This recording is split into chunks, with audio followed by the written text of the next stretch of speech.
که معاشره کې د یو انسان قدر نه وي، هغه که دا وظیفه شروع کړي، الله جل شانه به د خلکو په زړونو کې د هغه قدر واچوي او خلک به د هغه سره مینه او محبت زیات کوي.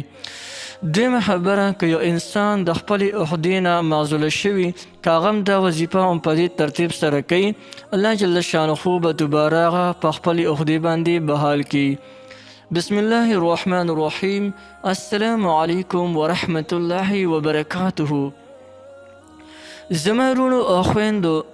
د عهدې په حل کولو سره او معاشره کې د قدر او د عزت زیاتولو دپاره یا د قدر او د عزت پیدا کولو، یعنی د دوانو قسمه خلکو دپاره دا وظیفه یا کبیر وظیفه ډیره زیاته فایدهمنده وظیفه ده. که یو انسان د دې خبرې خواهشمند وي چې هغه وایي چې ما سره دې دا ټول خلک مینه او محبت کوي، دا ټول خلک د ما سره د مینې او محبت او د خلوص په قدم باندې ما ته راځي، د هغې وروڼو او د هغې خویندو خلکو د دې ټولو دپاره دا وظیفه ډیره زیاته فایدهمنده ده. بعضې وخت کې انسان سره مال او دولت ښه ډیر وي، حسن او جمال وي، هر څه ښه ډیر وي، لیکن د هغه په معاشرې کې قدر نه وي، معاشرې کې د هغه عزت نه وي. د وجې نه هغه د ډیر پریشانۍ سره مخامخ وي، خلک د هغه قدر نه کوي. کله کله د یو انسان د لاس خپې یا د ژبې نه یو داسې حرکات ظاهر شي چې هغه د خلکو د نفرت باعث وګرځي، یعنی خلک بیا د داسې انسان نه نفرت کوي او د داسې انسان سره بیا خلک مینه او محبت نه کوي. لیکن که دغه خلکه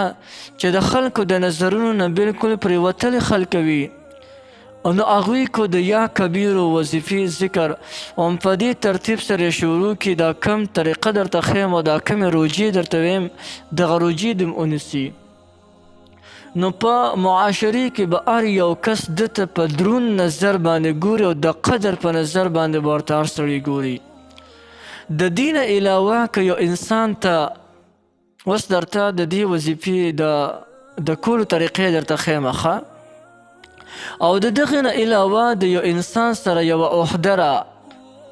او هغه د هغې عهدې نه معزوله شو، یعنې هغه چې دې عهده داسې غلطي وکړه او د هغې غلطۍ په وجه باندې ده نه هغه دغه د عهده ترې واغشتې شوه، نو که دوی غواړي چې زه دوباره په د خپلې عهدې باندې بحال شم، نو هغه دې دا وظیفه هم په دې ترتیب سره کوي. د دې وظیفې د کولو طریقه ډیره زیاته اسانه طریقه ده، سیمپل. تاسو به داسې وکړئ چې 7 روژې به مسلسل ونیسئ بلا ناغه. بلا ناغه معنی ده چې په دې کې به چوټي موټي نه کوئ. 7 روژې دې مسلسل پابندۍ سره هغه ونیسي او روزانه دې 1000 کرته یا کبیرو ذکر کوي، یا کبیرو یا کبیرو یا کبیرو 1000 کرته، او دا 7 ورځې پابندۍ سره وکړي، انشاءالله چې الله جل شانه به پرې محربانه شي. که د دې انسان په معاشرې کې قدر او عزت نه وي، نو د خلکو سره به د ده قدر او چې دی هغه دغه به سره پیدا شي عزت، او د معاشرې تمام خلک به دته د مینې او محبت په نظر باندې ګوري، یعنی هر سړی به د ده سره مینه کوي او قدر به د دې انسان کوي. او که یو کس د خپلې عهدې نه معزوله شوي، نو انشاءالله هم په دونه مودې کې به د دې انسان خپلې عهدې ته دوباره واپس شي. ښه که چېرته کې زموږ نه پکې کمې بیشي وشو، په روجو کې وشو، یا رانه په دې وظیفې کې کمې بیشي وشلو، دوباره په 2 هفتې باندې د بیا هم دا وظیفه وکړي،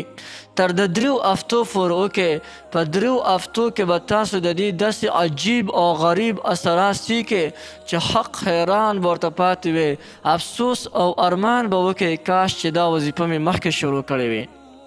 او که چېرته په 1 هفته کې دننه ستاسو دغه حاجت الله پوره کړي، یعنې د معاشرې خلک تاسو سره د قدر او د عزت په نظر باندې ګوري او تا سره هر یو کس مینه او محبت کوي یا ته په خپلې عهدې باندې فعال شوې او د هغې نه پس هم 2 هفتې د نوره دا وظیفه هم په دغه ترتیب سره وکړه د دې به داسې عجیب او غریب تاثرات سیکې چې تاسو به دا ارزو او تمنا وکړئ کاش چې دا وظیفه خو زه چې دی ټول چې کوم دی عمر یې کومه چېرته کې دا وظیفه زه چې کوم دی چېرته کې چې دی هغه چې قضیې نه کومه دومره عجیب اثرات به شي کې په دې خلکو باندې به د ستا یو رغب او یو دبدبه هم چې کوم دی هغه به جاري وي نو یو ډېره زبردسته وظیفه دا سړی کولی شي او هر څوک د دې نه پیدا غشتی شي